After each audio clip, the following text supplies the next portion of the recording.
ದೈವ ಸ್ವರೂಪವಾಗಿ ಇವತ್ತೇನು ಅಂಬೇಡ್ಕರ್ ಕಾಣ್ತಾ ಇದೆ, ಅಂಬೇಡ್ಕರ್ ಕೂಡ ಮುಸ್ಲಿಂ ಸಮುದಾಯಕ್ಕೆ, ಮುಸ್ಲಿಂ ಧರ್ಮಕ್ಕೆ ಅವರು ಮತಾಂತರ ಹೊಂದುವಂತ ಒಂದು ಮನೋಭಾವವನ್ನು ಹೊಂದಿದ್ರು ಅನ್ನುವಂತ ಒಂದು ಸುಳ್ಳು ನರೇಟಿವ್ ಅನ್ನ ನಮಗೆ ಇವತ್ತು ಮುಸ್ಲಿಮರು ಮತ್ತು ಕ್ರಿಶ್ಚಿಯನ್ರ ವೋಟನ್ನ ನಾವು ಭದ್ರಪಡಿಸ್ಕೋಬೇಕು.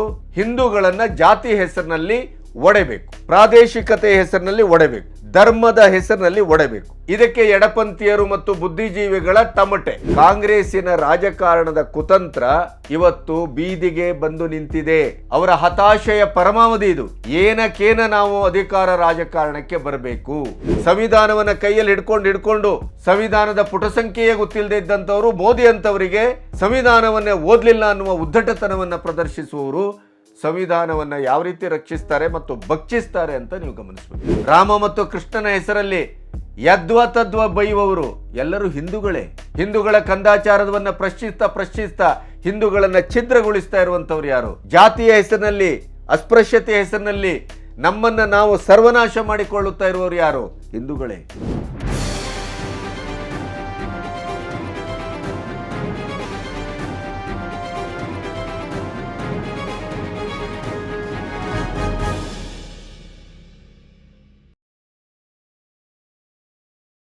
ನಮಸ್ತೆ, ಬಿ ಗಣಪತಿ ನ್ಯೂಸ್ ಚಾನಲ್ಗೆ ಸ್ವಾಗತ. ಮಹಾರಾಷ್ಟ್ರದ ಮತ್ತು ಜಾರ್ಖಂಡ್ ಚುನಾವಣೆ, ಅದರ ಜೊತೆ ಕರ್ನಾಟಕದ ಉಪಚುನಾವಣೆ ಈ ದೇಶಕ್ಕೆ ಒಂದು ನಿರ್ಣಾಯಕವಾದಂಥ, ಆತ್ಯಂತಿಕವಾದಂಥ ವೋಟ್ ಬ್ಯಾಂಕಿನ ಮತ್ತು ತುಷ್ಟೀಕರಣದ ರಾಜಕಾರಣದ ಸ್ಪಷ್ಟ ನೆಲೆಯನ್ನು ಸೂಚಿಸ್ತಾ ಇದೆ. ಪ್ರಪಂಚದ ವಿದ್ಯಮಾನಗಳು ಮತ್ತು ದೇಶದ ಒಳಗಿನ ದೇಶದ್ರೋಹಿ ಚಟುವಟಿಕೆಗಳನ್ನೇ ನೆಲೆಯಾಗಿಸಿಕೊಂಡು ಅಧಿಕಾರ ರಾಜಕಾರಣವನ್ನು ಮಾಡ್ತಾ ಇರುವಂಥ ಪ್ರತಿಪಕ್ಷ ಮತ್ತು ಇಂಡಿ ಕೂಟದ ನಿಲುವು ಬಹಳ ಸ್ಪಷ್ಟವಾಗಿದೆ, ಜಗಜ್ಜಾಹೀರಾಗಿದೆ. 80%ಕ್ಕೂ ಹೆಚ್ಚು ಬಹುಸಂಖ್ಯಾತರಾಗಿಯೂ ಕೂಡ ಹಿಂದೂಗಳನ್ನು ಮತ್ತು ಹಿಂದೂ ಧರ್ಮವನ್ನು, ಹಿಂದುತ್ವವನ್ನು, ಸನಾತನ ನೆಲೆಗಳನ್ನು ಸಂಪೂರ್ಣವಾಗಿ ನಿರಾಕರಿಸಿ ಅದನ್ನು ಮೆಟ್ಟಿ ನಾವು ರಾಜಕೀಯವಾಗಿ ಕೇವಲ ಸಂವಿಧಾನ ಮತ್ತು ಪ್ರಜಾಪ್ರಭುತ್ವದ ನೆಲೆಗಳಂತೇನಿದೆ ಕೊನೆಗೂ ನಿರ್ಣಯಿಸಬಹುದಾದ ವೋಟುಗಳ ಸಂಖ್ಯಾಬಲವನ್ನು ಇಟ್ಟುಕೊಂಡು ಈ ದೇಶದ ಆಡಳಿತವನ್ನು, ಅಧಿಕಾರವನ್ನು ನಾವು ಹಿಡಿತೇವೆ.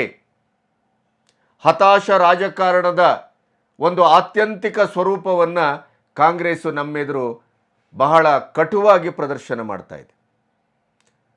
ಕರ್ನಾಟಕದ ವಕ್ಫ್ ಬೋರ್ಡ್ ನೆಲನುಂಗುವ ಜಿಹಾದ್ ಇರಬಹುದು, ಅದರ ಜೊತೆಗೆ ಇತ್ತೀಚೆಗೆ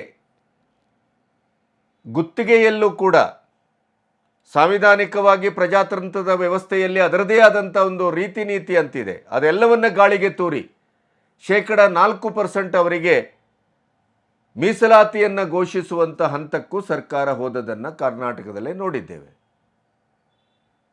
ಒಂದು ಕಡೆ ಕ್ರಿಶ್ಚಿಯನ್ ಸಮುದಾಯ ನಮ್ಮ ನೆಲಕ್ಕೆ, ನಮ್ಮ ಬುಡಕ್ಕೆ ವಕ್ಫ್ ಸಮುದಾಯ ಕೈ ಹಾಕಿಲ್ಲ ಅನ್ನುವಂಥ ಒಂದು ಮಾತನ್ನು ಅದರ ಧಾರ್ಮಿಕ ಮುಖಂಡರು ಓಪನ್ ಆಗಿ ಹೇಳ್ತಾರೆ ಅಂತ ಆದರೆ, ಈ ಲ್ಯಾಂಡ್ ಜೆಹಾದಿನ ಒಂದು ತಂತ್ರವನ್ನು ಬಳಸಿ ಕಾಂಗ್ರೆಸ್ಸು ವಕ್ಫ್ ಮಂಡಳಿಯ ಮೂಲಕ ಏನನ್ನ ಮಾಡ್ತಾ ಇದೆ ಅನ್ನೋದರ ಬಗ್ಗೆ ನಾನು ವಿಶೇಷವಾಗಿ ವಿಶ್ಲೇಷಣೆ ಮಾಡಬೇಕಾಗಿಲ್ಲ.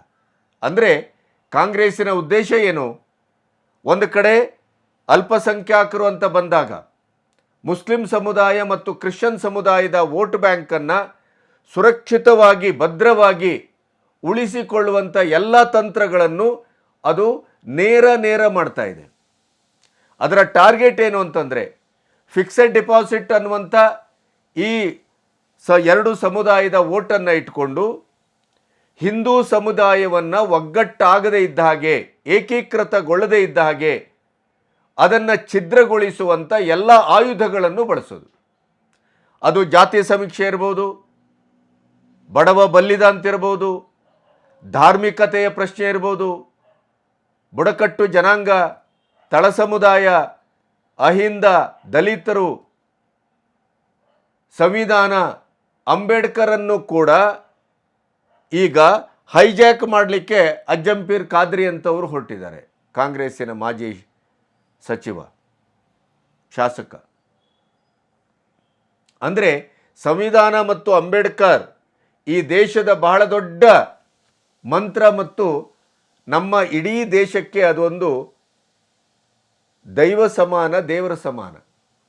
ದಲಿತರಿಗೆ, ಹಿಂದುಳಿದವರಿಗೆ ಸಾಮೂಹಿಕವಾಗಿ ಅದನ್ನೇ ಹೈಜಾಕ್ ಮಾಡುವಂಥ ತಂತ್ರವನ್ನು ಕೂಡ ಅಲ್ಪಸಂಖ್ಯಾತ ಸಮುದಾಯ ಇವತ್ತು ಮಾಡ್ತಾ ಇದೆ. ಅಂದರೆ ಕಾಂಗ್ರೆಸ್ಸು ಮಾಡಿಸ್ತಾ ಇದೆ.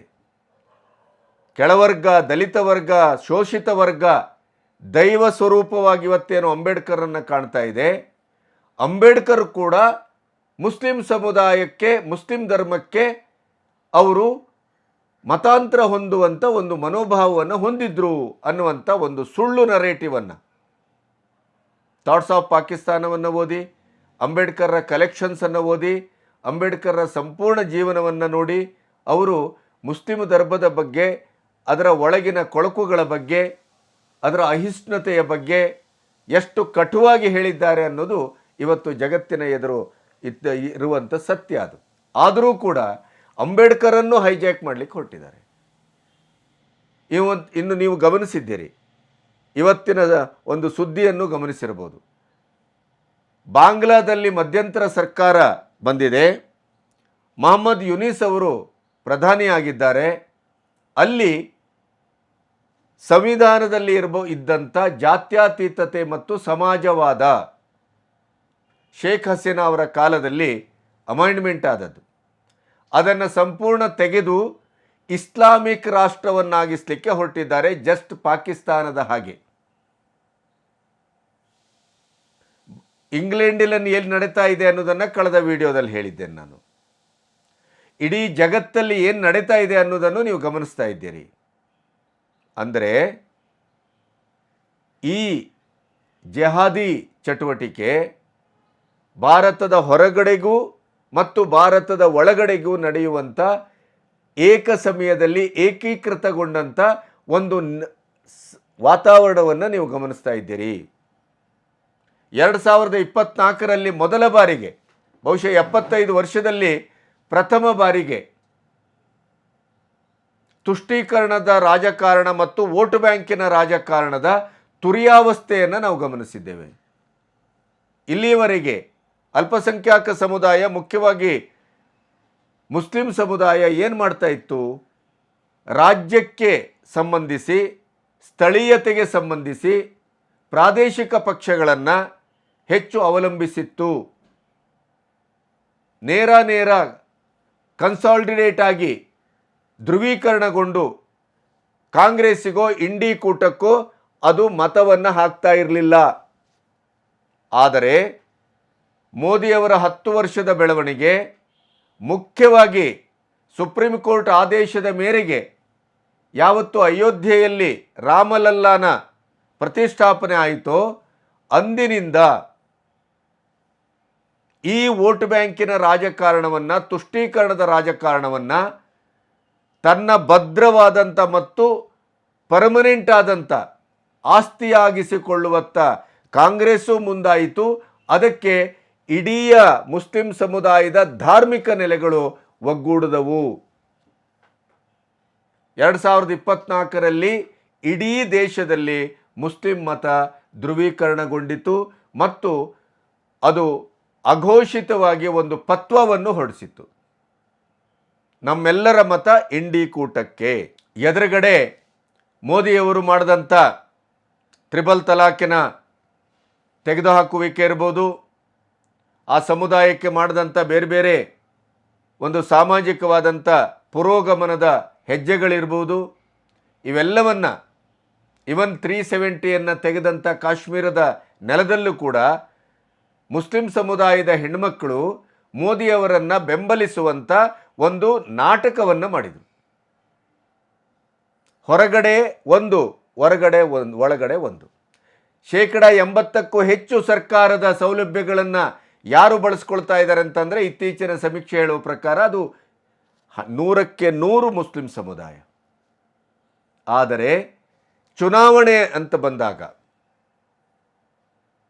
ಅದರಲ್ಲೂ 2024 ಅಂದರೆ 10 ವರ್ಷದ NDA ಸರ್ಕಾರ ಅತ್ಯಂತ ಭದ್ರವಾಗಿ ಸುಭದ್ರವಾಗಿ, ಅದರಲ್ಲೂ ಸನಾತನ ಧರ್ಮ ಮತ್ತು ಇಲ್ಲಿನ ಮೂಲ ನಿವಾಸಿಗಳ ಪರವಾಗಿ, ಬಹುಸಂಖ್ಯಾತರ ಪರವಾಗಿ ರೀತಿ ನೀತಿ ನಿಲುವುಗಳನ್ನು ತಳೆದಾಗ ಮತ್ತು ಜ್ಞಾನವ್ಯಾಪಿ, ಅಯೋಧ್ಯೆ, ಮಥುರಾ, ಕಾಶಿ ಇಂಥ ಪ್ರಶ್ನೆಗಳು ನಿರ್ಣಾಯಕವಾಗಿ ನ್ಯಾಯಾಲಯದಲ್ಲೇ ನ್ಯಾಯವನ್ನು ಪಡೆದು ಅದು ಪುನರುತ್ಥಾನದ ಒಂದು ಕಹಳೆಯನ್ನು ಮೊಳಗಿಸಿದ ನಂತರ ಕಾಂಗ್ರೆಸ್ಸು ಅದರ ಅಡ್ವಾಂಟೇಜನ್ನು ಭಾಳ ಸ್ಪಷ್ಟವಾಗಿ ತೆಗೆದುಕೊಳ್ಳಿಕ್ಕೆ ಮುಂದಾಯಿತು.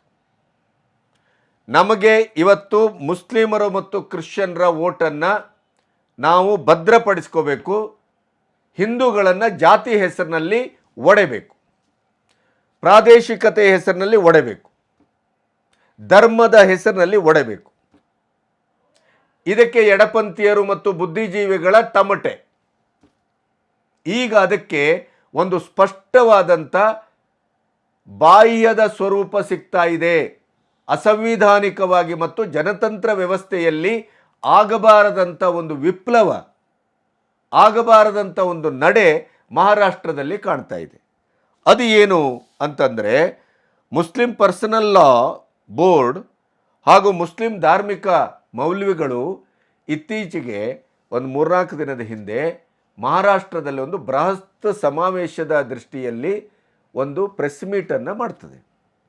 ಆವಾಗ ಆಲ್ ಇಂಡಿಯಾ ಲಾ ಬೋರ್ಡಿನ ಮೌಲಾನಾ ಖಲೀಜ್ ಉರ್ ರೆಹಮಾನ್ ಸಾಜಿದ್ ನವಾಮಿ ಅವರು ಒಂದು ಕರೆಯನ್ನು ಕೊಡ್ತಾರೆ. ಮಹಾರಾಷ್ಟ್ರದಲ್ಲಿ ಇವತ್ತು 269 ಕ್ಷೇತ್ರಗಳಿವೆ. ಈ ಒಂದು ಚುನಾವಣೆ ಮುಸ್ಲಿಂ ಸಮುದಾಯದ ಅಳಿವು ಉಳಿವಿನ ಪ್ರಶ್ನೆ, ಭವಿಷ್ಯದ ಪ್ರಶ್ನೆ. ಆದ್ದರಿಂದ ನಮ್ಮ ಸಮುದಾಯ ಸಂಪೂರ್ಣವಾಗಿ ನಾವು ಕಾಂಗ್ರೆಸ್ ಪ್ರೇರಿತ ಇಂಡಿ ಕೂಟದ ಒಂದು ಪಕ್ಷಕ್ಕೆ ವೋಟನ್ನು ಹಾಕಲೇಬೇಕು.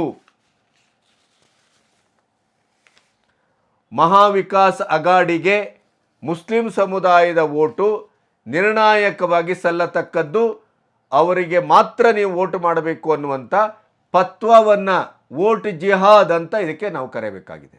ಬಾಂಗ್ಲಾವನ್ನು ಇವತ್ತು ಅಲ್ಲಿ ಆಳ್ತಾ ಇರುವಂಥದ್ದು ಜಮಾತೆ ಇಸ್ಲಾಮಿ.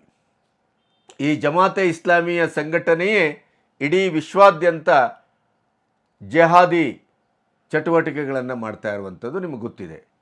ಇಲ್ಲಿ ಅದರ ಬೇರೆ ಬೇರೆ ಹೆಸರಿನ ಶಾಖೆಗಳು, ನಿಷೇಧಿತ ಸಂಘಟನೆಗಳು ಎಲ್ಲವೂ ಕೆಲಸ ಮಾಡ್ತಾ ಇದೆ.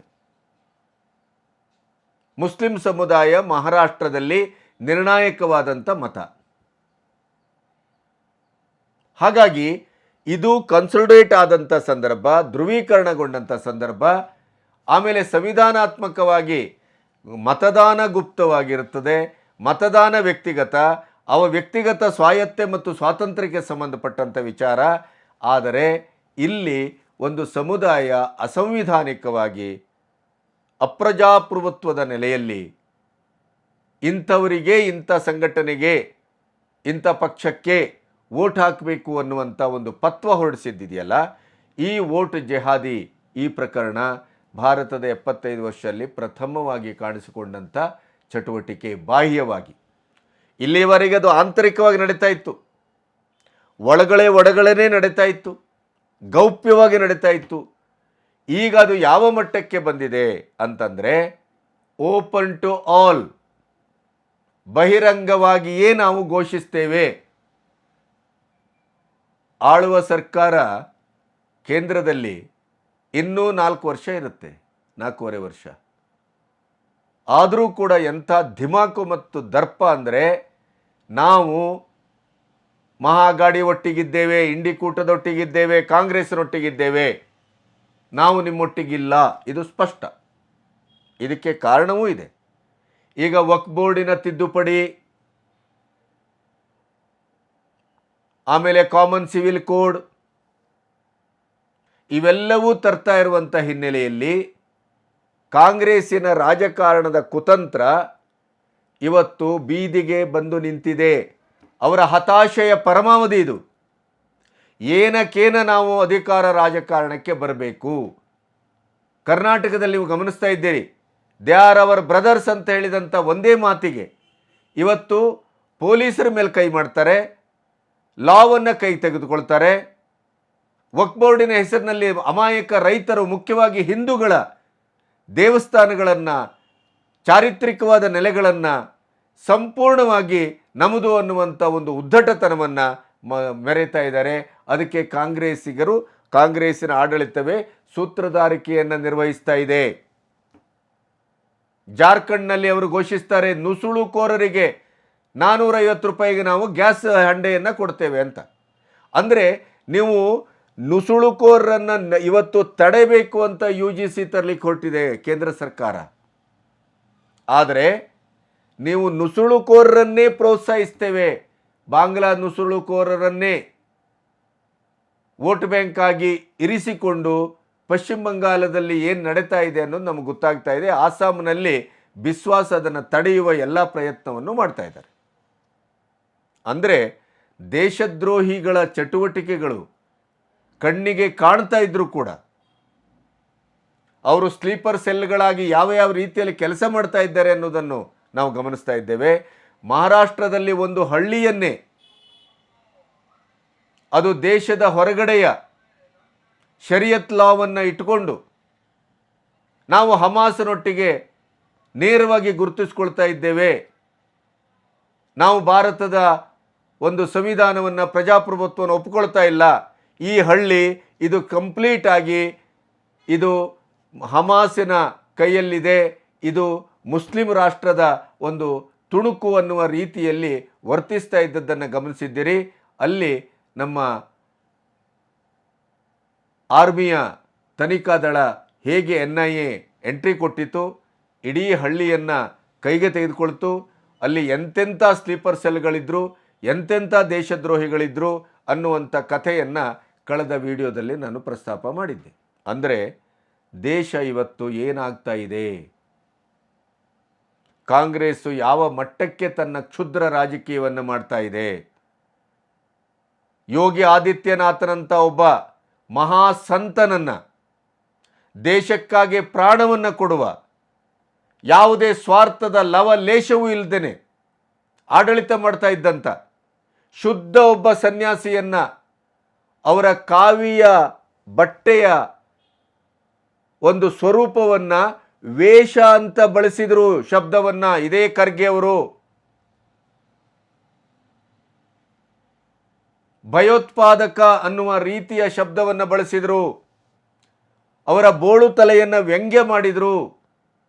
ಅಂದರೆ ಇಡೀ ಹಿಂದೂ ಧರ್ಮದ ಸನ್ಯಾಸದ ಒಂದು ಅವಸ್ಥೆಯನ್ನು, ನೆಲೆಯನ್ನು AICC ಅಧ್ಯಕ್ಷ, ಹಿರಿಯ ರಾಜಕಾರಣಿ ಖರ್ಗೆ ಅವರು ಇಷ್ಟು ವ್ಯಂಗ್ಯ ಮಾಡ್ತಾರೆ ಅಂತ ಆದರೆ ಅವರ ಮನೋಸ್ಥಿತಿ ಹಿಂದೂ ಧರ್ಮದ ಬಗ್ಗೆ, ಸನಾತನ ಧರ್ಮದ ಬಗ್ಗೆ ಯಾವ ರೀತಿ ಇದೆ ಅನ್ನೋದನ್ನು ಮತ್ತು ಯಾವ ರೀತಿ ಅವರು ಅದನ್ನು ಬಳಸ್ತಾ ಇದ್ದಾರೆ, ವರ್ತಿಸ್ತಾ ಇದ್ದಾರೆ, ಅವರ ಮುಂದಿನ ಅಜೆಂಡಾ ಏನು ಅನ್ನೋದನ್ನು ಈ ಮಹಾ ಅಗಾಡಿಗೆ ಮತ ಹಾಕಿ ಅನ್ನುವ ಇಂಡಿಯನ್ ಲಾ ಬೋರ್ಡಿನ ಮೌಲಾನಾ ಖಲೀದ್ ಉರ್ ರೆಹಮಾನ್ ಸಾಜದ್ ನವಾಮಿ ಅವರ ಮಾತು ಪತ್ವ ಮತ್ತು ಖರ್ಗೆ ಅವರ ಮಾತನ್ನು ತೌಲನಿಕವಾಗಿ ನೋಡಿದಾಗ ನಿಮಗೆ ಒಂದು ಕ್ರೂರ ಸತ್ಯದ ಅನಾವರಣ ಆಗುತ್ತೆ.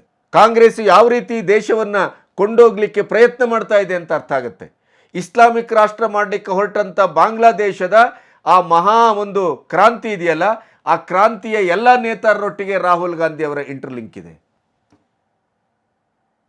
ಅಲ್ಲಿಯ ಒಬ್ಬ ಹಿರಿಯ ಪತ್ರಕರ್ತ ಏನೇನೆಲ್ಲ ಹೊರಗಡೆ ಹಾಕಿದ್ರು ಅನ್ನೋದನ್ನು ಸೀರಿಯಸ್ ಆಗಿ ನಾವು ಮಾತಾಡಿದ್ದೇವೆ. ಹಾಗಿದ್ದಾಗ ಈ ಒಂದು ಪತ್ವ ಮಹಾರಾಷ್ಟ್ರದಲ್ಲಿ ಹೊರಡಿಸಿದ್ದು ಸಂವಿಧಾನ ವಿರೋಧಿಯಾಗಿ, ಜನತಂತ್ರ ವ್ಯವಸ್ಥೆಯ ವಿರೋಧಿಯಾಗಿ ಅವರು ಏನು ನೀವು ಮಹಾಗಾಡಿಗೆನೇ ಇವತ್ತು ಮತ ಹಾಕಬೇಕು ಅಂತ ಏನು ಪತ್ವ ಹೊರಡಿಸಿದ್ದಾರೆ, ವೋಟ್ ಬ್ಯಾಂಕಿನ ಈ ಜೆಹಾದಿ ಪ್ರಕರಣಕ್ಕೆ ಯಾವುದೇ ಎಡಪಂಥೀಯರು ಮಾತಾಡ್ತಾ ಇಲ್ಲ, ಯಾವುದೇ ಬುದ್ಧಿಜೀವಿಗಳು ಮಾತಾಡ್ತಾ ಇಲ್ಲ, ಯಾವುದೇ ಸಮಾಜವಾದಿಗಳು ಮಾತಾಡ್ತಾ ಇಲ್ಲ, ಯಾವುದೇ ಸಂವಿಧಾನದ ಬಗ್ಗೆ ಮಾತಾಡುವವರು ಮಾತಾಡ್ತಾ ಇಲ್ಲ. ಸಂವಿಧಾನವನ್ನು ಕೈಯಲ್ಲಿ ಹಿಡ್ಕೊಂಡು ಸಂವಿಧಾನದ ಪುಟ ಸಂಖ್ಯೆಯೇ ಗೊತ್ತಿಲ್ಲದೆ ಇದ್ದಂಥವರು ಮೋದಿ ಅಂಥವರಿಗೆ ಸಂವಿಧಾನವನ್ನೇ ಓದಲಿಲ್ಲ ಅನ್ನುವ ಉದ್ದಟತನವನ್ನು ಪ್ರದರ್ಶಿಸುವವರು ಸಂವಿಧಾನವನ್ನು ಯಾವ ರೀತಿ ರಕ್ಷಿಸ್ತಾರೆ ಮತ್ತು ಭಕ್ಷಿಸ್ತಾರೆ ಅಂತ ನೀವು ಗಮನಿಸಬೇಕು. ಇನ್ನು ನಮ್ಮ ದರಿದ್ರ ಹಿಂದೂಗಳು, ಅವರು ಪುಕ್ಕಟೆ ಕೊಟ್ಟರೆ ಅವರು ಯಾವ ದೇಶದ್ರೋಹಿಗೆ ಬೇಕಾದರೂ ಓಟ್ ಹಾಕ್ತಾರೆ, ಯಾವ ಪಾಖಂಡಿಗೆ ಬೇಕಾದರೂ ಓಟ್ ಹಾಕ್ತಾರೆ. ಇದೇ ಮಹಾರಾಷ್ಟ್ರದಲ್ಲಿ ಇವತ್ತಿನ ಸಮೀಕ್ಷೆ ಪ್ರಕಾರ ಇಷ್ಟಾಗಿಯೂ ಸಂಪೂರ್ಣವಾಗಿ ಹಿಂದುತ್ವವನ್ನು, ಸಂಪೂರ್ಣವಾಗಿ ಈ ನೆಲದ ಧರ್ಮವನ್ನು, ಸಂಪೂರ್ಣವಾಗಿ ಈ ಬಹುಸಂಖ್ಯಾತರನ್ನು, ಸಂಪೂರ್ಣವಾಗಿ ಸನಾತನ ಧರ್ಮವನ್ನು ಇವತ್ತು ಎದುರು ನಿಂತು ಟಕ್ಕರ್ ಕೊಟ್ಟು ನಾವು ನಿಮ್ಮನ್ನು ಮುಗಿಸ್ತೇವೆ, ನಾವು ಒಗ್ಗಟ್ಟಾಗ್ತಾ ಇದ್ದೇವೆ ಅನ್ನುವಂಥ ಒಂದು ಪಂಥಾಹ್ವಾನವನ್ನು ಕೊಟ್ಟರೂ ಕೂಡ ಇತ್ತೀಚೆಗೆ ಒಂದು ವಿಡಿಯೋ ವೈರಲ್ ಆಗಿದೆ. ಅದು ದೆಹಲಿದು ಮತ್ತು ದೆಹಲಿಯಲ್ಲಿ ನಡೆದ ಘಟನೆ. ಹಾಡೇ ಹಗಲು ಟ್ರಾಫಿಕ್ ಪೊಲೀಸರನ್ನು ಮುಸ್ಲಿಂ ಸಮುದಾಯದ ಕೆಲವು ಕಿಡಿಗೇಡಿಗಳು ಅಟ್ಟಾಡಿಸಿಕೊಂಡು ಹೊಡೆತಾರೆ. ಕರ್ನಾಟಕದಲ್ಲೂ ಅದನ್ನು ನಾನು ಹಿಂದೆ ಪ್ರಸ್ತಾಪ ಮಾಡಿದ್ದಾರೆ. ಒಂದು ಕುಟುಂಬ ಪಾರ್ಕಿಂಗ್ ಮಾಡದ ಜಾಗದಲ್ಲಿ ಪಾರ್ಕಿಂಗ್ ಮಾಡಿದ್ದಕ್ಕೆ, ಅವರು ಲಾಕ್ ಮಾಡಿದ್ದಕ್ಕೆ ಇಬ್ಬರು ಯುವಕರು ಹಾಡೇ ಹಗಲು ಪೊಲೀಸರ ಕಾಲರ್ ಹಿಡಿದು ಯದ್ವಾ ತದ್ವಾ ಹೊಡೆದ್ರು. ಅವ್ರ ಮೇಲೆ ಏನೂ ಆಗಿಲ್ಲ. They are hour brothers. ಸರ್ಕಾರ ಇತ್ತೀಚೆಗೆ ಒಂದು ಹಳ್ಳಿಯಲ್ಲಿ ಅವರು ಬಹುಸಂಖ್ಯಾತರು ಸಂಖ್ಯಾಬಲದಿಂದ ಆಗ್ತಾ ಇದ್ದಾರೆ ಅಂತ ಗೊತ್ತಾದ ಮಾರದಿನವೇ ಅಲ್ಲಿದ್ದಂಥ ಹಿಂದೂಗಳ ಮನೆಯ ಗೇಟಿಗೆ ಹೌಸ್ ಫಾರ್ ಸೇಲ್ ಅಂತ ಬೋರ್ಡ್ ಹಾಕಿದ್ದನ್ನು ನಾವು ಗಮನಿಸಿದ್ದೇವೆ. ಇಡೀ ವಿಶ್ವದಲ್ಲಿ ಆಗ್ತಾ ಇರುವಂಥ ವಿಪ್ಲವಕ್ಕೂ ಭಾರತದಲ್ಲಿರ ಕಾಂಗ್ರೆಸ್ ಪ್ರೇರಿತ ನಿರ್ದೇಶಿತ ಅಲ್ಪಸಂಖ್ಯಾತ ಸಮುದಾಯದ ಧಾರ್ಮಿಕ ಮುಖಂಡರು ಇವತ್ತು ವರ್ತಿಸ್ತಾ ಇರುವ ರೀತಿಗೂ ಹೇಗೆ ತಾಳೆ ಆಗ್ತಾ ಇದೆ ಅಂತ ನೋಡಿ.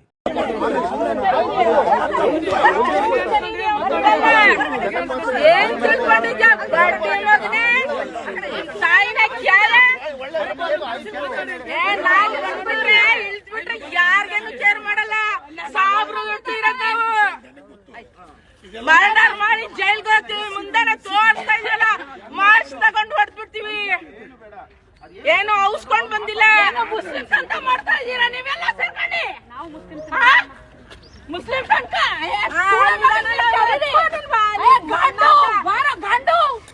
ಗಂಡು ನನ್ನ ಮಗನೇ ಬಾರ ಮುಂದೆ.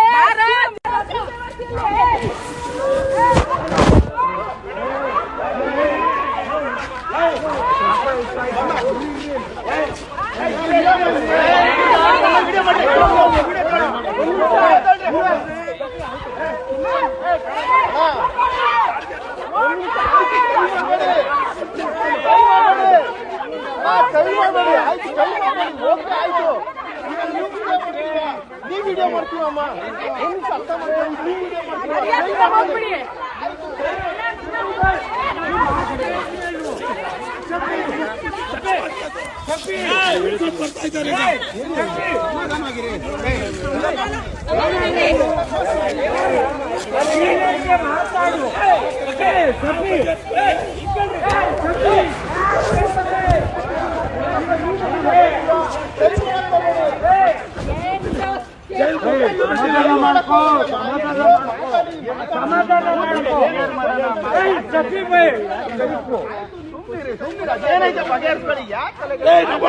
ಬಾಡಿಗೆ ಕಟ್ಟಿದ್ದೀವಿ.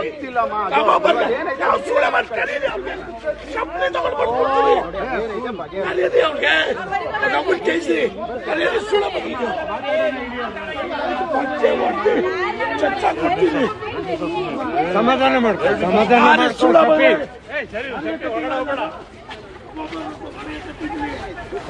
ಇನ್ನು ನಾವು ಆಚಾರ್ಯ ತ್ರಯರು ಅಂತ ಹೇಳ್ತೇವೆ, ಆದರೆ ಮಧ್ವರು ಮತ್ತು ಶಂಕರಾಚಾರ್ಯರ ಮಧ್ಯೆ ವೈಭಿನ್ಯತೆಯನ್ನು ತಂದು ನಾವು ಕಿತ್ತಾಡ್ಕೊಳ್ತೇವೆ ಅಂತ ಪಠಿಂಗರು ನಾವು.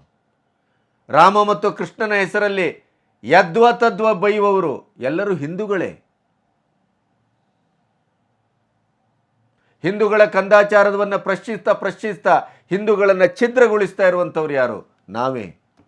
ಜಾತಿಯ ಹೆಸರಿನಲ್ಲಿ, ಅಸ್ಪೃಶ್ಯತೆಯ ಹೆಸರಿನಲ್ಲಿ ನಮ್ಮನ್ನು ನಾವು ಸರ್ವನಾಶ ಮಾಡಿಕೊಳ್ಳುತ್ತಾ ಇರುವವರು ಯಾರು? ಹಿಂದೂಗಳೇ. ನಮ್ಮ ಸಂಸ್ಕಾರಗಳನ್ನು, ನಮ್ಮ ನಂಬಿಕೆಗಳನ್ನು, ನಮ್ಮ ಆಚಾರವನ್ನು, ನಮ್ಮ ಸನಾತನ ಧರ್ಮವನ್ನು ಉಳಿಸ್ಕೊಳ್ಬೇಕಾದಂಥ ಒಂದು ಪಂಥಾವನವನ್ನು ಸ್ವೀಕರಿಸಿ ನಾವು ಅದನ್ನು ಉಳಿಸಿಕೊಂಡೇ ಸಿದ್ಧ ಅನ್ನುವಂಥ ಒಂದು ದೀಕ್ಷೆಯನ್ನು ತೊಡಬೇಕಾದಂಥವ್ರು ಯಾರಾಗಿತ್ತು?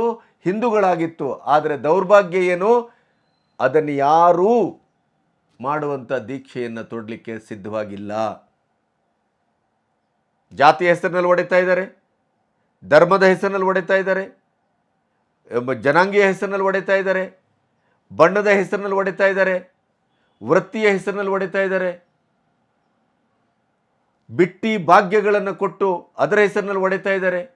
ಪ್ರತಿ ಒಂದು ಇಂಥ ಆಮಿಷಗಳಿಗೆ ಬಲಿಯಾಗಿ ಬಲಿಯಾಗಿ ಬಲಿಯಾಗಿ ನಾವು ವೋಟನ್ನು ಒತ್ತಿ ಒತ್ತಿ ಒತ್ತಿ ದೇಶದ್ರೋಹಿಗಳನ್ನು ಪ್ರೋತ್ಸಾಹಿಸುವ ಕೆಲಸಕ್ಕೆ ಹಿಂದೂಗಳೇ ಒಂದಾಗ್ತಾ ಇದ್ದಾರೆ, ಒಟ್ಟಾಗ್ತಾ ಇದ್ದಾರೆ. ನಮ್ಮ ಕಣ್ಣೆದುರು ಮಾರಣ ಹೋಮದ ರಾಕ್ಷಸಿ ಪ್ರವೃತ್ತಿಯ ಭವಿಷ್ಯ ಕಾಣ್ತಾ ಇದೆ, ರಕ್ತಪಾತದ ಭವಿಷ್ಯ ಕಾಣ್ತಾ ಇದೆ. ಇವತ್ತು ಬಾಂಗ್ಲಾದೇಶ ಒಂದು ಒಳ್ಳೆಯ ಉದಾಹರಣೆ. ಇಸ್ಕಾನ್ ಟೆಂಪಲ್ ಅನ್ನೇ ಟೆರರಿಸ್ಟ್ಗಳ ನೆಲೆ, ಟೆರರಿಸ್ಟ್ಗಳು ಅಂತ ಅಲ್ಲಿ ಬಾಂಗ್ಲಾದಲ್ಲಿ ಘೋಷಿಸ್ತಾ ಇದ್ದಾರೆ. ಹಿಂದೂಗಳ ಮಾರಣ ಹೋಮ ನಡೀತಾ ಇದೆ, ಅದಕ್ಕೆ ತುಟಿ ಹೊಡೆಯಲಿಲ್ಲ ಇವತ್ತಿನವರೆಗೂ ಕಾಂಗ್ರೆಸ್ಸು, ಇಂಡಿ ಕೂಟ. ನೆಹರು ಮತ್ತು ಗಾಂಧಿಯವರ ಕಾಲದಲ್ಲಿ ಎಂಥ ಹಿಂದೂಗಳ ಮಾರಣ ಹೋಮ ನಡೆದಿದೆ ಅನ್ನೋದನ್ನು ಪ್ರತ್ಯೇಕವಾಗಿ ಹೇಳಬೇಕಾಗಿಲ್ಲ. ಪಾಕಿಸ್ತಾನದಿಂದ ಜೀವವನ್ನು ತಪ್ಪಿಸಿಕೊಂಡು ಬಂದಂಥ ಹಿಂದೂಗಳನ್ನು ಗಾಂಧಿ ನೇತೃತ್ವದಲ್ಲಿ ಯಾವ ರೀತಿ ನಡೆಸ್ಕೊಳ್ಳಾಯಿತು, ದೆಹಲಿಯಲ್ಲಿ ಯಾವ ರೀತಿ ನರಮೇಧ ನಡೀತು ಅನ್ನೋದನ್ನು ನಾವು ಕಂಡಿದ್ದೇವೆ. ಇವತ್ತದು ರಿಪೀಟ್ ಆಗ್ತಾ ಇದೆ, ಪುನರಾವರ್ತನೆ ಆಗ್ತಾ ಇದೆ. ತುಷ್ಟೀಕರಣದ ರಾಜಕಾರಣದ ವೋಟ್ ಬ್ಯಾಂಕಿನ ಹೆಸರಿನಲ್ಲಿ ಕಾಂಗ್ರೆಸ್ಸು ಇವತ್ತು ಈ ದೇಶದ 80%ಕ್ಕೂ ಹೆಚ್ಚಿನ ಬಹುಸಂಖ್ಯಾತ ಹಿಂದೂಗಳನ್ನು ಅವಮಾನಿಸ್ತಾ ಇದೆ, ಬೆದರಿಸ್ತಾ ಇದೆ, ನೆಲೆ ತಪ್ಪಿಸ್ತಾ ಇದೆ. ಅಲ್ಪಸಂಖ್ಯಾತರ ವೋಟ್ ಬ್ಯಾಂಕು ಮಾತ್ರ ನಮಗೆ ಮುಖ್ಯ, ದಲಿತರು, ಕೆಳವರ್ಗದವರು ಇತ್ಯಾದಿ ಅವರನ್ನೂ ಸೇರಿಸ್ಕೊಂಡು ಮತ್ತು ಹಿಂದೂಗಳ ದೌರ್ಬಲ್ಯವನ್ನು ಬಳಸ್ಕೊಂಡು ನಾವು ಅಧಿಕಾರಕ್ಕೆ ಬರ್ತೇವೆ, ನಿಮ್ಮನ್ನು ಮುಗಿಸ್ತೇವೆ. ಇದು ಅವರ ಹುಂಕಾರ. ಇಷ್ಟಾಗಿಯೂ ನಾವು ಒಂದಾಗ್ತಾ ಇಲ್ಲ, ಇಷ್ಟಾಗಿಯೂ ನಾವು ಕ್ರೋಢೀಕರಣಗೊಳ್ತಾ ಇಲ್ಲ, ಇಷ್ಟಾಗಿಯೂ ನಾವು ಏಕೀಕೃತಗೊಳ್ತಾ ಇಲ್ಲ. ಯಾಕೆಂತಂದರೆ ನಮ್ಮ ಮನೆಗೆ ಬರಲಿಲ್ವಲ್ಲ ಇಲ್ಲಿವರೆಗೆ. ನಮ್ಮ ಮನೆಗೆ ನಮ್ಮ ಮಕ್ಕಳೇ ಕಾಲು ಬುಡಕ್ಕೆ ಬಂದಾಗ ನಾವು ಎಚ್ಚರ ಆಗ್ತೇವೆ. ಆವಾಗ ಸರ್ವನಾಶದ ಎಲ್ಲ ಕ್ಷಣಗಳನ್ನೇ ಆರಂಭ ಆಗಿರುತ್ತೆ. ನೆನ್ಪಿಡಿ, ಮಹಾರಾಷ್ಟ್ರದ ಈ ಪತ್ವಾ, ಈ ವೋಟ್ ಬ್ಯಾಂಕಿನ ಜಿಹಾದಿ ಚಟುವಟಿಕೆ ಓಪನ್ ಆಗಿ ನಾವು ಇಂಥ ಪಕ್ಷಕ್ಕೆ ಹಾಕಬೇಕು ಅನ್ನುವಂಥ ಒಂದು ಸಮುದಾಯದ ಘೋಷಣೆ ಇವತ್ತು ಬಹುಸಂಖ್ಯಾತ ಸಮುದಾಯಕ್ಕೆ ಒದಗಿದ ಬಹಳ ದೊಡ್ಡ ಎಚ್ಚರ ಮತ್ತು ಆತ್ಯಂತಿಕವಾದಂಥ ಒಂದು ನೆಲೆಯಲ್ಲಿ ನಾವೆಲ್ಲರೂ ಒಗ್ಗಟ್ಟಾಗಲಿಕ್ಕೆ ಮೊಳಗಿದ ಕಹಳೆ ಅಂತ ನಾನು ಭಾವಿಸ್ತೇನೆ. ಇಡೀ ಪ್ರಪಂಚದಲ್ಲಿ ಹಿಂದುತ್ವ ಮತ್ತು ಸನಾತನ ಧರ್ಮದ ಒಂದು ಬಹಳ ದೊಡ್ಡ ಒಗ್ಗಟ್ಟಿನ ಪ್ರದರ್ಶನ ಆಗ್ತಾ ಇದೆ. ಕೆನಡಾದ ಘಟನೆ, ಬಾಂಗ್ಲಾದ ಘಟನೆ, ಅವೆಲ್ಲವನ್ನು ಇಟ್ಕೊಂಡು ಇವತ್ತು ಟ್ರಂಪ್ ಅವರು ಆಯ್ಕೆ ಆಗಿರೋದು, ಟ್ರಂಪ್ ಅವರ ಸಂಪುಟದಲ್ಲಿ ಬಹುಮಟ್ಟಿಗೆ ಬಾಹುಳ್ಯದಲ್ಲಿ ಹಿಂದೂಗಳೇ ಅಲ್ಲಿ ಆಯಕಟ್ಟಿನ ಜಾಗದಲ್ಲಿ ನಿಂತಿರೋದು ಭಾರತದ ಪ್ರೇಮಿಗಳು. ಈ ಎಲ್ಲ ಬೆಳವಣಿಗೆಗಳಿಂದ ಅಂತಾರಾಷ್ಟ್ರೀಯ ಮಟ್ಟದಲ್ಲಿ ನಮ್ಮ ಭಾರತದ ಸನಾತನ ಧರ್ಮ ಅತ್ಯಂತ ಪ್ರಬುದ್ಧವಾಗಿ ಅರಳುವ ಎಲ್ಲ ಲಕ್ಷಣಗಳು ಕಾಣ್ತಾ ಇದೆ. ಮೋದಿಯವರು ಭವಿಷ್ಯದಲ್ಲಿ ನಿರ್ಣಾಯಕವಾದ ಪಾತ್ರವನ್ನು ವಿಶ್ವ ರಾಜಕೀಯದಲ್ಲಿ, ವಿಶ್ವ ವಿದ್ಯಮಾನದಲ್ಲಿ ನಿರ್ವಹಿಸ್ತಾರೆ ಅನ್ನೋದನ್ನು ಪುಟಿನ್ ಮತ್ತು ಟ್ರಂಪ್ ಅವರೇ ಹೇಳಿದ್ದಾರೆ, ನಾವು ಹೇಳಿದ್ದಲ್ಲ. ಆದರೂ ನಮಗೆ ನಮ್ಮ ಸ್ವಾಭಿಮಾನ ಕೆರಳಲಿಲ್ಲ. ಆದರೂ ನಮ್ಮ ಸನಾತನ ಧರ್ಮ, ನಮ್ಮ ಹಿಂದುತ್ವ, ನಾವೇ ಬಹುಸಂಖ್ಯಾತರು, ನಾವು ಇಲ್ಲಿನ ಮೂಲ ನಿವಾಸಿಗಳು, ನಮಗೇನೆ ಎದುರು ನಿಂತು ಟಕ್ಕರ್ ಕೊಡ್ತೀರಾ, ಬನ್ನಿ ನಾವು ನೋಡ್ತೇವೆ ಅನ್ನುವಂಥ ಒಂದು ಪಂಥಾವನವನ್ನು ಸ್ವೀಕರಿಸುವ ಯಾವ ಮನೋಭಾವವು ಸಾಮೂಹಿಕವಾಗಿ ಕಾಣ್ತಾ ಇಲ್ಲ, ಒಗ್ಗಟ್ಟಾಗ್ತಾ ಇಲ್ಲ. ನಾವು ನಮ್ಮ ಒಡಕುಗಳನ್ನೇ, ನಮ್ಮ ಛಿದ್ರತೆಗಳನ್ನೇ, ನಮ್ಮ ವೈಫಲ್ಯಗಳನ್ನೇ, ವೈರುಧ್ಯಗಳನ್ನೇ ಹಿಂಜಿ ಹಿಂಜಿ ಹಿಂಜಿ ನಮ್ಮನ್ನು ಒಡೆದು ಆಳೆ ಹೋದ್ರಲ್ಲ ಬ್ರಿಟಿಷರು, ಅದರ ಕ್ರೌರ್ಯದ ಪರಮಾವಧಿ ಅನ್ನುವ ರೀತಿಯಲ್ಲಿ ಇವತ್ತು ದೇಶದ ಒಳಗಿನ ದೇಶಿಕ ಸಂಘಟನೆಗಳು, ರಾಜಕೀಯ ಸಂಘಟನೆಗಳು, ಇಂಡಿ ಕೂಟ ಮತ್ತು ಕಾಂಗ್ರೆಸ್ಸು ಅದನ್ನು ಬಹಳ ಚೆನ್ನಾಗಿ ಉಪಯೋಗಿಸ್ಕೊಳ್ತಾ ಇದೆ. ನಾವು ಬಲಿಪಶು ಆಗ್ತಾ ಇದ್ದೇವೆ. ಅವರ ಧಾರ್ಮಿಕ ಮುಖಂಡರು ಹೇಳಿದರು ಅಂತ ಹೇಳಿದ್ರೆ, ಅವರು 100ಕ್ಕೆ 100 ವೋಟನ್ನು ಅಲ್ಲಿಗೆ ಹಾಕ್ತಾರೆ, 1 ವೋಟು ಈಚೆ ಬರೋದಿಲ್ಲ, ಬರೆದಿಟ್ಕೊಳ್ಳಿ. ಅದೇ ನಮ್ಮ ಧಾರ್ಮಿಕ ಮುಖಂಡರು ಹೇಳಿದರೆ ನಾವು ಅದಕ್ಕೆ ಬೆಲೆ ಕೊಡೋದು ಹಾಳಾಗೋಗಲಿ, ಅಂಡಿಗೆ ಒರೆಸ್ಕೊಂಡು ನಾವು ದಂಡಿಗೆ ಹೋದಾಗ ಹೊರಡ್ತೇವೆ. ನಾವು ಚಪಲ ಚೆನ್ನಿಗರಾಯರು. ನಮಗೆ ಹಿಂದ್ಗಡೆಯಿಂದ 100 ರೂಪಾಯಿ ತಗೊಂಡ್ರೂ ಚಿಂತೆ ಇಲ್ಲ, ಎದುರುಗಡೆಯಿಂದ 50 ರೂಪಾಯಿ ಕೊಡ್ತಾನ, ಅವನಿಗೇ ಓದ್ತೇವೆ. ಇಂಥ ಒಂದು ದೌರ್ಬಲ್ಯವನ್ನು ಕಾಂಗ್ರೆಸ್ಸು ಈಗ ನಿರ್ಣಾಯಕವಾಗಿ ಬಳಸ್ಕೊಳ್ಳಿಕ್ಕೆ ಹೊರಟಿದೆ. ಅದರ ಪ್ಯಾರಲಲ್ ಆಗಿ ಅಲ್ಪಸಂಖ್ಯಾತರ ತುಷ್ಟೀಕರಣದ ರಾಜಕಾರಣ ಮಾಡಿ ವೋಟ್ ಬ್ಯಾಂಕನ್ನು ಭದ್ರವಾಗಿಸ್ಕೊಳ್ಳಿಕ್ಕೆ ಈ ದೇಶದ ತೆರಿಗೆಯ ಹಣವನ್ನು ಏಕೀಕೃತವಾಗಿ ಕೊಡ್ತಾ ಇದೆ. ಕಾಂಗ್ರೆಸ್ಸಿನ ಮಾಜಿ ಸಚಿವ ಒಬ್ಬರು ಹೇಳಿದ್ರಲ್ಲ, 6 ತಿಂಗಳಿಗೆ ನಾನು ಹೋಗ್ತೇನೆ ಸಿದ್ದರಾಮಯ್ಯನವರ ಹತ್ರ, ನನಗೆ 100 ಕೋಟಿಯನ್ನು ಕೊಡ್ತಾರೆ ಅಂತ ಅಲ್ಪಸಂಖ್ಯಾತ ಸಮುದಾಯಕ್ಕೆ. ಇವರ ಅಪ್ಪನ ಆಸ್ತಿ, ಇವರ ಅಪ್ಪನ ಮನೆ ಹಣ. ಈಗಲೂ ನಾವು ಹಿಂದೂಗಳು ಎಚ್ಚರಗೊಳ್ಳಿಲ್ಲ ಅಂತ ಆದರೆ ಇನ್ನು ಎಚ್ಚರಗೊಳ್ಳುವ ಯಾವ ಸಮಯವೂ ನಮಗೆ ಸಿಗುವುದಿಲ್ಲ, ನೆನಪಿಡಿ. ಅಂಥ ಒಂದು ನಿರ್ಣಾಯಕವಾದಂಥ ಆತ್ಯಂತಿಕವಾದಂಥ ಸ್ಥಿತಿಗೆ ಭಾರತದ ರಾಜಕಾರಣ ಬಂದು ನಿಂತಿದೆ. ಈಗ ನಾವು ನಮ್ಮ ನಿಜವಾದಂಥ ವಿಶ್ವರೂಪದ ಪ್ರದರ್ಶನವನ್ನು, ನಮ್ಮ ಅಗಾಧವಾದ ಶಕ್ತಿ ಪ್ರದರ್ಶನವನ್ನು ಮಾಡಬೇಕಾಗಿದೆ. ಈಗ ಅದಕ್ಕೆ ವಿಶ್ವವೂ ಸಿದ್ಧವಾಗಿದೆ. ಟ್ರಂಪ್ ಆಯ್ಕೆ ಆದ ನಂತರ ಮಹಾಬಲ ಒಗ್ಗೂಡ್ತಾ ಇದೆ ಪುಟಿನ್, ಮೋದಿ, ಟ್ರಂಪ್ ಅವರ ಮೂಲಕ. ಈಗ ನಾವು ದೇಶದ ಒಳಗಡೆ ನಾವು ಒಗ್ಗಟ್ಟಾಗದೇ ಇದ್ದರೆ ಇದಕ್ಕಿಂತ ನಾಚಿಕೆಗೇಡಿನ ಪರಿಸ್ಥಿತಿ, ಇದಕ್ಕಿಂತ ಅವಸಾನದ ಸೂಚನೆ ಇನ್ನೊಂದಿರಲಿಕ್ಕೆ ಸಾಧ್ಯವೇ ಇಲ್ಲ. ನೆನಪಿಡಿ, ಇದು ಕೊನೆಯ ಗಂಟೆ ಮೊಳಗಿದೆ. ಅದರ ನಂತರ ಮೊಳಗುವುದು ಮರಣ ಗಂಟೆಯೇ. ನೆನಪಿಡಿ, ಅದರ ಸೂಚನೆ ಇದು. ನಮಸ್ತೆ.